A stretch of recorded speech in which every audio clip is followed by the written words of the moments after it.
Good morning student. आज हम पुनः आपको समाज शास्त्र में, इसके पहले कक्षाओं में आपको हम समाज शास्त्र का परिचय, जिसके अंतर्गत समाज शास्त्र की परिभाषा, समाज शास्त्र का छेद, समाज शास्त्र का अन्य सामाजिक विषयों से संबंध, महत्व, इनकी परिचर्चा की है। इसके पश्चात मैं आपको समाज क्या है, समाज की परिभाषा आपको बताया, समाज के आवश्यक तत्वों को मैंने चर्चा किया, समाज के मूल कंसेप्ट क्या है, मूल अवधारणाएं क्या है, इसकी मैंने चर्चा किया पिछले कक्षाओं में। इसके बाद हम आपको समुदाय क्या है, समुदाय के बारे में, समुदाय की विशेषता, आवश्यक तत्व की भी चर्चा हुई। अब आज हम पुनः जो है समाज और समुदाय के व्याख्या करते हुए हम आपको अब ले चलते हैं सामाजिक समूह क्या है। सामाजिक समूह, व्यक्ति एक सामाजिक प्राणी जो समाज में रहता है, जैसा कि प्रसिद्ध समाजशास्त्री अरस्तु महोदय ने बहुत पहले कहा है, उसी के परिप्रेक्ष्य में आज हम पुनः समाजशास्त्र में सामाजिक समूह की चर्चा करेंगे। सामाजिक समूह क्या है, ये आपको पेपर में पूछा आता है हमेशा।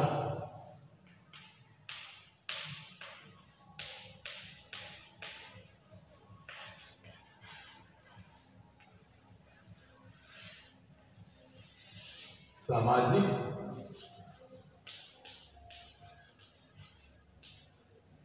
समूह, सामाजिक समूह जो है सोशल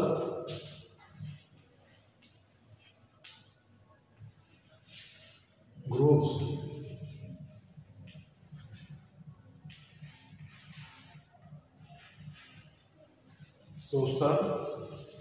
सामाजिक समूह कहेंगे हम सोशल ग्रुप्स।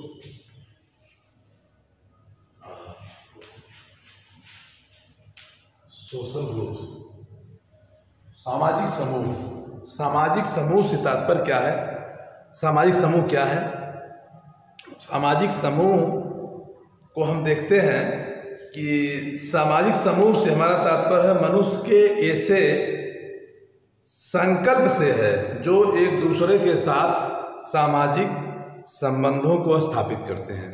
सामाजिक समूह से तात्पर्य है कि मनुष्यों का एक दूसरे से ऐसे संबंधों से है जो समाज में सामूहिक रूप से सामूहिक व्यवस्था, सामूहिक जिम्मेदारी, सामूहिक भागीदारी, सामूहिक पद्धतियों का निर्वहन करते हैं। वो इस तरह से हम उसको सामाजिक समूह कहते हैं।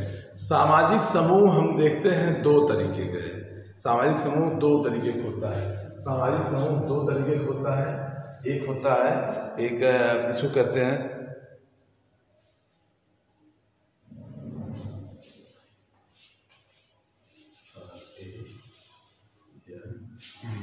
एक कहते हैं हम इसको जो है कौन समूह कहते हैं, प्राइमरी।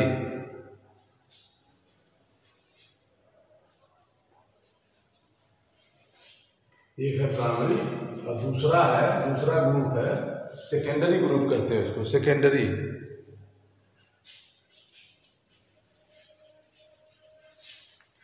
ग्रुप कहते हैं उसको।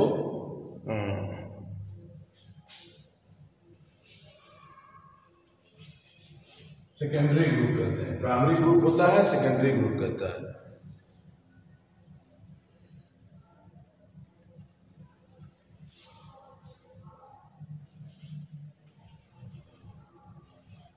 प्राथमिक ग्रुप और द्वितीय ग्रुप, इसको कहते हैं प्राथमिक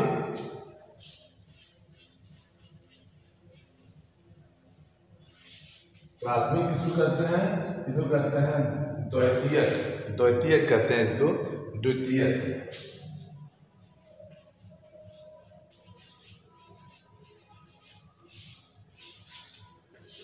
अब सामाजिक ग्रुप को, सोशल ग्रुप्स को हम प्राइमरी और सेकेंडरी दोनों में कहते हैं। प्राइमरी ग्रुप क्या है, सेकेंडरी ग्रुप क्या है, इसके बारे में हम आपसे चर्चा करते हैं। प्राथमिक ग्रुप से तात्पर्य है कि व्यक्ति का जो सामाजिक समूह है उसका मुख्य रूप से भागीदार होना प्राथमिक ग्रुप है। प्राथमिक ग्रुप से तात्पर्य है कि वह सदैव उस समुदाय का, उस संस्था का, उस व्यक्ति का एक जो है मुख्य भाग होगा। द्वितीयक से तात्पर्य है कि समाज का ऐसा ग्रुप, ऐसा समूह जो एक प्रकार से ऐच्छिक होता है। प्राथमिक ग्रुप अनिवार्य है, समाज की सामाजिक भावना से ओतप्रोत होकर, सामाजिक भावना से ओतप्रोत होकर सामाजिक व्यवस्था में, सामाजिक संतुलन में जो व्यवस्था का संचालन किया जाता है, जो व्यवस्था को मुख्य रूप से एक दूसरे के सामाजिक संबंधों को स्थापित करता है, वो प्राथमिक ग्रुप है। प्राथमिक ग्रुप का सदस्य व्यक्ति स्वतः हो जाता है। प्राथमिक ग्रुप को एक कंसेप्ट ऐसा है जिसकी अवधारित कर लिया जाएगा कि नहीं, ये प्राथमिक ग्रुप के मेंबर हैं। सेकेंडरी ग्रुप से तात्पर्य है कि समाज का ऐसा सामूहिक संबंध जो एक प्रकार से ऐच्छिक होता है। ऐच्छिक से तात्पर्य है कि उस समुदाय का, उस समाज का, उस सामूहिक भावना को एक प्रकार से आप ऐसे कह लीजिए, सामूहिक भावना को एक्सेप्ट कर लेना है, अपने इच्छा पर स्वीकार कर लेना है, अपने इच्छा पर। वह एक प्रकार से आपको द्वितीय ग्रुप, द्वितीय सेकेंडरी जो है कहते हैं ग्रुप में। द्वितीय ग्रुप, प्राथमिक ग्रुप में व्यक्ति जो है क्या करता है, एक आवश्यक है उस समुदाय के सभी व्यवस्थाओं को, उस समुदाय के सभी मतलब पद्धतियों को, उस समुदाय के आचरण को, उस समुदाय के सामूहिक व्यवस्था को, उस समुदाय के सामूहिक जो है कि भागीदार बनने में यह व्यक्ति क्या करता है, सामाजिक संबंधों में एक प्रकार से यह स्थापित कर लेता है कि यह जो है सामाजिक संबंधों का एक प्रकार से ये मुख्य रूप से जाल है। जैसा कि हम देखते हैं, मैकाइवर पेज ने कहा है कि सामूहिक समूह से क्या तात्पर्य है। सामाजिक समूह से तात्पर्य है कि मनुष्य का एक ऐसे संकल्प से है जो एक दूसरे के सामाजिक संबंधों को स्थापित करता है। मनुष्य का एक ऐसा ग्रुप है जो एक दूसरे के सामाजिक संबंधों को स्थापित करता है। सामाजिक संबंध हमको कहाँ से मिलता है, जैसा कि हमें अरस्तु महोदय ने पहले कहा है कि मनुष्य एक सामाजिक प्राणी है जो समाज में रहता है। इस बात का साक्षी है कि किसी भी परिस्थिति में सामान्यतः व्यक्ति जो है ग्रुप में ही रह सकता है। इस बात का ये स्पष्ट होता है कि समाज में व्यक्ति क्या करेगा, समाज में अगर व्यक्ति है तो यह जो है निश्चित रूप से, अगर मनुष्य सामाजिक प्राणी है तो इस बात का यह प्रमाण देता है कि व्यक्ति को सदैव सामाजिक समूहों में ही रहना है। मनुष्य एक सामाजिक प्राणी है, इसका मेन सिद्धांत क्या होगा, इसका मेन सिद्धांत है, अगर मनुष्य सामाजिक प्राणी है इसका मतलब समाज जो ग्रुप है, समाज के जो समूह हैं, उन समूहों के ही संपर्क में रहकर व्यक्ति अपने जीवन को सुलभ एवं सुचारू रूप से संचालित कर सकता है। जैसे जिस समाज में जिस ग्रुप का, जिस व्यवस्था के लोग हैं, सामाजिक संतुलन, सामाजिक व्यवस्था उसी के अनुरूप कार्य करती है।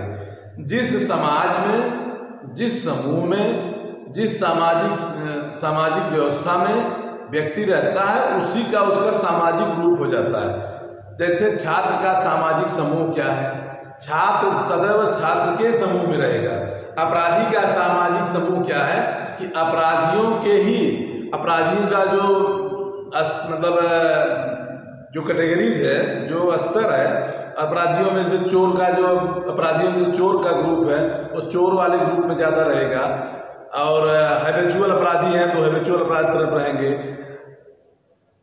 हीनियस क्राइम में जैसे बड़े बड़े अपराध करते हैं, लूट करते हैं, डकैती करते हैं, हत्या करते हैं, महिलाओं के विरुद्ध अपराध करते हैं, तो अपराधियों का भी एक ग्रुप है।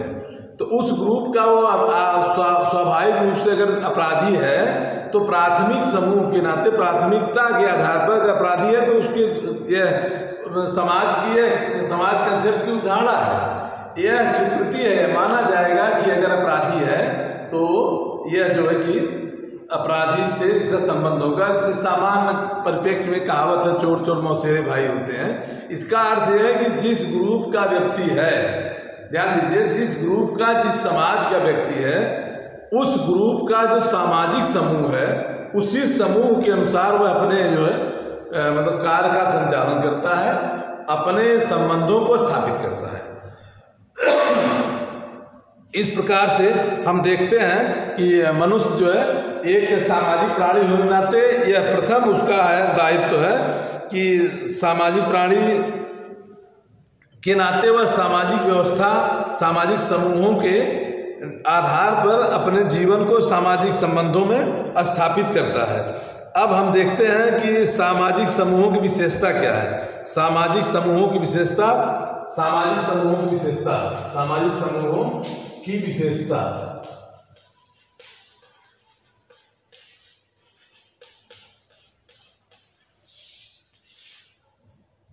सामाजिक समूहों की विशेषता हम देखते हैं तो पहली विशेषता हमको मिलती है सामाजिक समूहों में, सामाजिक जिस जैसा समूह है उसी ढंग से उस समाज की, उस समूह की विशेषता होती है। जैसे पारस्परिक संबंध पहला है सामाजिक समूह की विशेषता में है कि पारस्परिक संबंध होता है।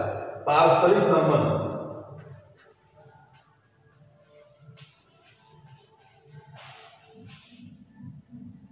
पारस्परिक संबंध,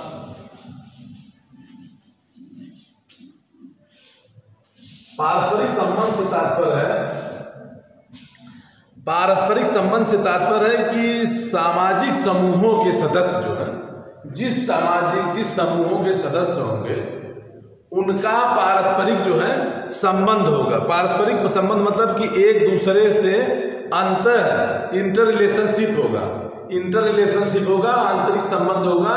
आंतरिक संबंध से तात्पर्य है कि वह निश्चित रूप से जो ग्रुप है, जो समाज है, जो मतलब जैसा सामाजिक ग्रुप है उसी ग्रुप के अनुसार उनका संबंध हो जाएगा। जैसे कि प्रोफेसर का ग्रुप है तो प्रोफेसर एक दूसरे स्टेट के, दूसरे विश्वविद्यालयों के, दूसरे कॉलेजों के, उनका एक ग्रुप बन जाएगा। उस ग्रुप के अनुसार उनके विचारों का आदान प्रदान करते रहेंगे, उनका एक सामाजिक ग्रुप हो गया, सामाजिक संबंध होगा। सामाजिक संबंध तात्पर्य है ग्रुप में इंटर रिलेशनशिप होता है, आंतरिक संबंध होता है व्यक्तियों का, मतलब उस ग्रुप के समूह के लोगों का एक दूसरे का आंतरिक संबंध होता है। यह पहली विशेषता है सामाजिक समूहों की। पहली विशेषता क्या है कि पारस्परिक एक दूसरे के इंटर रिलेशनशिप, पारस्परिक जो है संबंध होता है, पारस्परिक एक दूसरे के मतलब व्यवहार मधुर होते हैं। दूसरी विशेषता है कि एकता की भावना होती है, एकता की भावना करके ये आपस में एक होते। आप दूसरी विशेषता है कि सामाजिक समूह की विशेषता है एकता की भावना, एकता की भावना। सामाजिक समूहों में जिस समाज का जो समूह होगा उसकी एकता, उस समूहों में एकता की भावना होती है। एकता की भावना से क्या तात्पर्य है? सामाजिक समूहों में एकता की भावना से तात्पर्य है कि जैसा समाज होगा उसकी सामाजिक संबंध उसी ढंग से होगा। अब आप जैसे देख लीजिए, राजनीतिक परिप्रेक्ष्य से अगर हम देखते हैं कि राजनीतिक पार्टियां हैं, चाहे किसी देश की जितनी भी राजनीतिक पार्टियां हैं, चाहे राष्ट्रीय पार्टी हो या क्षेत्रीय पार्टी हो, उस पार्टी के लोगों का, उस पार्टी के संबंध रखने वाले व्यक्तियों का एक सामूहिक संबंध होगा।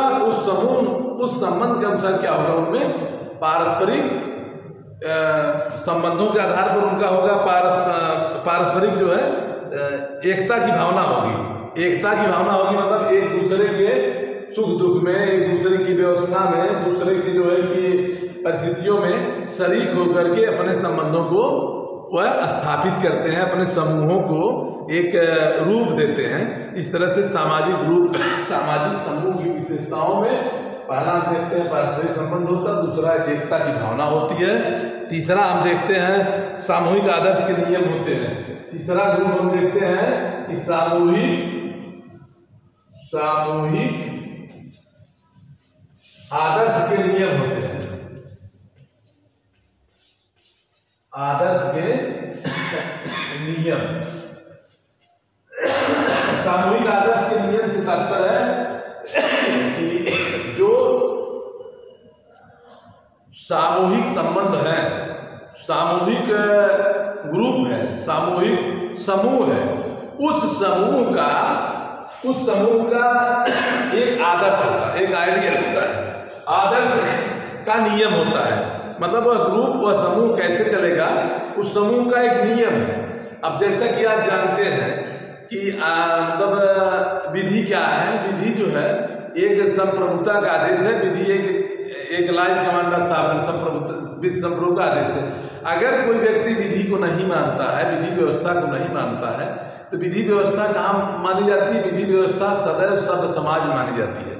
सब समाज से अपेक्षा किया जाता है कि वर्तमान परिस्थितियों की तत्कालीन व्यवस्था के अंतर्गत जो भी विधि है, जो भी व्यवस्था है, जो भी नियम है, उपनियम है, या राज्य का है या समूह का है या किसी का है, जहाँ पर भी है, उस नियम को, उस व्यवस्था को माने, उस व्यवस्था को मान करके अपने जीवन के निर्वाह करें। जैसा कि आप BA ललित फर्स्ट सेमेस्टर विधि विद्यार्थी हैं, इस बात को आप देख रहे हैं कि समूह के अनुसार व्यक्ति का अपना एक आदर्श हो जाता है। जैसे आपका BA ललित फर्स्ट सेमेस्टर का जो समूह है, अब उस समूह का एक आदर्श है, उस समूह का एक नियम है कि आपको, जैसे आप व्हाट्सएप ग्रुप से हैं, इस ग्रुप में, इस समूह में एक उसके आदर्श है, एक नियम है कि आपको कुछ ऐसी अनुचित कार्य नहीं करना है जो कि सामूहिक रूप से भद्दा लगे, सामूहिक रूप से अनुचित लगे। इस प्रकार से सामाजिक समूहों में एक सामाजिक ग्रुप का सामूहिक आदर्श होता है। सामूहिक आदर्श मतलब है कि हर व्यक्ति का ये लायबिलिटी होती है, हर व्यक्ति का दायित्व होता है कि इस सामूहिक आदर्श रूपी भावना को सब जो है उसका निर्वहन करें और सभी लोग उसका जो है पालन करें। अगला आपको मिलेगा कि सामूहिक रूपों में कि सामाजिक समूह एक दूसरे के संबंध से होकर कई संबंध स्थापित करते हैं। चौथा है सामाजिक समूह जो है एक दूसरे से संबंध होकर कई संबंध स्थापित करते हैं। सामाजिक समूह जो है, सामाजिक ग्रुप एक दूसरे से संबंध होते हैं तो कई नए संबंधों को स्थापित करते हैं। व्यक्ति का आदान प्रदान, व्यक्ति का विचार, व्यक्ति का रहन सहन, व्यक्ति का जो है कि सामाजिक सोशल स्टेटस, लिविंग स्टैंडर्ड आदि सारी चीज़ों को एक दूसरे से आदान प्रदान करते हैं। आदान प्रदान करके क्या करता है समूह? सामाजिक समूह क्या करता है? सामाजिक समूह वह नई व्यवस्था का जन्म देता है। अब आप देखते हैं कि यह जो है, जहाँ तक आप सामाजिक समूह, मनुष्य सामाजिक प्राणी है, समाज में रहता है, इसका आप मेन भाव ये समझिए कि विधि व्यवस्था या समूह का संचालन सब समाज से ही परिकल्पना किया जाएगा कि सब समाज ही विधि व्यवस्था एवं आदर्श का संचालन सब समाज से ही किया जाएगा। सब समाज के प्रथम, सब समाज से अपेक्षा किया जाता है। एक सिद्धांत है कि व्यक्ति से, सब समाज के व्यक्ति से अपेक्षा किया जाता है कि कोई भी व्यक्ति तत्कालीन परिस्थितियों में, तत्कालीन व्यवस्थाओं में, समाज में संघर्ष करके यदि कुछ पाया है, कुछ अर्जित किया है, तो उस व्यक्ति को उसका संरक्षण करने का, संवर्धन करने का अधिकार होगा। अगला आपको मिलेगा सामाजिक समूह स्थिर नहीं होता है। सामाजिक समूह स्थिर नहीं होता है, गतिशील होता है। सामाजिक समूह क्या है? सामाजिक समूह एक गतिशील अवधारणा है। सामाजिक समूह क्या है? सामाजिक समूह गतिशील अवधारणा है। सामाजिक समूह गतिशील अवधारणा है।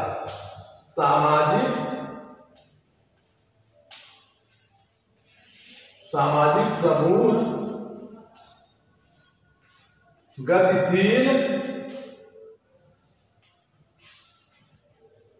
गतिशील अवधारणा है।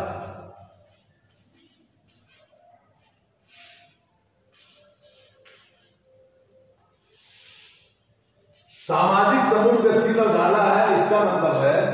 इसका मतलब है कि आप ऐसे देख लीजिए कि सामाजिक व्यवस्था में ऐतिहासिक विचारधारा के अनुसार अगर हम देखते हैं तो गतिशील अवधारणा से तात्पर्य है कि समाज सदैव गतिशील है। इसका हम इस तरह से कह सकते हैं कि परिवर्तन संसार का नियम है। Change into nature of law, परिवर्तन ही संसार का नियम है। समाज सदैव परिवर्तित होता रहता है। समाज सदैव जो है एक परिवर्तन तरह से होता रहता है। जैसे समाज में जो व्यवस्था है, व्यवस्था क्या है? व्यवस्था सब समाज में एक चक्रीय परिवर्तन है, ये आता जाता रहता है। 10 साल में जैसे आप देख रहे हैं सामाजिक व्यवस्था में, सामाजिक समूह की व्यवस्था में व्यक्ति का रहन सहन, पहनावा, सामाजिक जीवन स्तर, खाने का स्तर, ये परिवर्तनशील है। हम देखते थे पहले समाजों में, पहले समाज में जब समाज क्या है? समाज एक दूसरे का एक मधुर संबंध, ऐसी संबंध है। खान पान की व्यवस्था में हम देखते थे कि लोग जमीन पर टाट पट्टी बैठ के खाते थे, लेकिन आज जो समूह बदला, जो समाज बदला, गतिशील अवधारणा क्या हुई कि अब परिवर्तन होगा। परिवर्तन में अब अपर सिस्टम से आप देख रहे हैं कपड़ा पहनने का जो सिस्टम है, पुराने में आप देखते हैं पुराने में कैसे पहनते थे, आज कैसे पहनते थे। शिक्षा का स्तर को आप देख रहे हैं कि अब पहले जो है प्राचीन समय में शिक्षा का अभाव था, लोग जागरूक नहीं थे, शिक्षा के प्रति लोगों का लगाव नहीं था, और सामाजिक समूहों में व्यक्ति जो है जिस ग्रुप में जिस समूह में वहीं तक सीमित होता था। लेकिन धीरे धीरे परिवर्तन हुआ। परिवर्तन कैसे हुआ? जैसे हम देखते हैं भारतीय संविधान परिवर्तन, आप ऐसे देख लीजिए, भारतीय संविधान का अनुच्छेद 17 में छुआछूत का अंत कर दिया गया, जिसमें यह था कि आज के प्राचीन समय से मानव की ये दशा थी। सामाजिक समूह, जब सामाजिक समूह की बात करते हैं, हमारे सोशल एनिमल की बात करते हैं कि इतनी समाज में कुरीतियाँ थी, इतनी समाज में बुराइयाँ थी कि वह धीरे धीरे सामाजिक व्यवस्था के अनुसार और विधि जो है समाज में परिवर्तन साधन बन गई। सामाजिक व्यवस्था के अनुसार विधि समाज में परिवर्तन का साधन, law is an instrument to social change, समाज को परिवर्तित करने का साधन बन गया। जैसे बाल विवाह आप देख रहे हैं, बाल विवाह धीरे धीरे खत्म हो गया, सती प्रथा खत्म हो गया, छुआछूत खत्म हो गया। ये सब कैसे खत्म हुआ? ये सब विधि व्यवस्था के अनुसार हुआ। आप विधि के विद्यार्थी हैं, विधि व्यवस्था के अनुसार समाज में सामूहिक परिवर्तन हुआ, सामूहिक गतिशीलता हुई। समाज में व्यक्ति सदैव गतिशील रहता है। गतिशील मतलब समाज रुकता नहीं है। अब आप ऐसे देख लीजिए कि समाज का जो समूह है, ये कहा गया है कि लाइज इंस्ट्रूमेंट सोशल चेंज, इसमें कह दिया गया कि इसको ये कहा गया कि समाज जो है सदैव गतिशील है। इसमें है कि status to contract, not contract to status. समाज परिवर्तित हुआ, व्यक्ति का हैसियत के अनुसार संविदा होने लगी, व्यक्ति के हैसियत के अनुसार से संविदा होने लगी।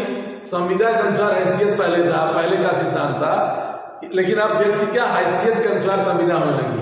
अब उसकी स्टेटस क्या है, उसका लिविंग स्टैंडर्ड क्या है, उसका मतलब शिक्षा का, उसका कार्य करने का, उसका जो है कि ये जो सिस्टम है उसकी योग्यता क्या है, इस के अनुसार समाज में क्या होने लगी, उसकी संविदा, मतलब उसकी संविदा कैसे होने लगी, उसी हैसियत के अनुसार।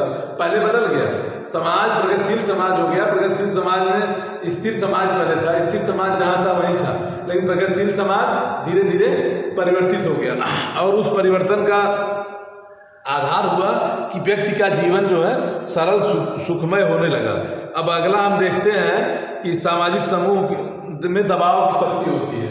अगली पॉइंट देखते हैं कि सामाजिक समूहों में दबाव की शक्ति होती है। दबाव की शक्ति होती है, सामाजिक समूहों में दबाव शक्ति होती है।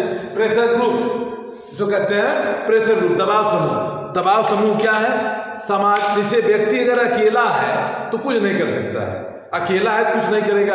उसके समूह के, उसकी व्यक्ति का जो समूह है, वही समूह उस व्यक्ति के मतलब बल को और मजबूत करता है। जैसे अकेले व्यक्ति है तो अकेले कुछ नहीं करेगा। अगर एक समूह बन गया, एक ग्रुप बन गया, तो ग्रुप का जो बल, संघीय शक्ति इसको कहते हैं।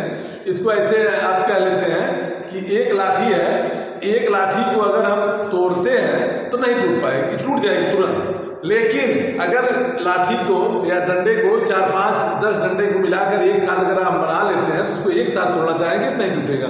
इसका मतलब है कि सामाजिक समूहों की शक्ति जो है, सामाजिक समूहों में शक्ति प्रबल होती है। धन्यवाद।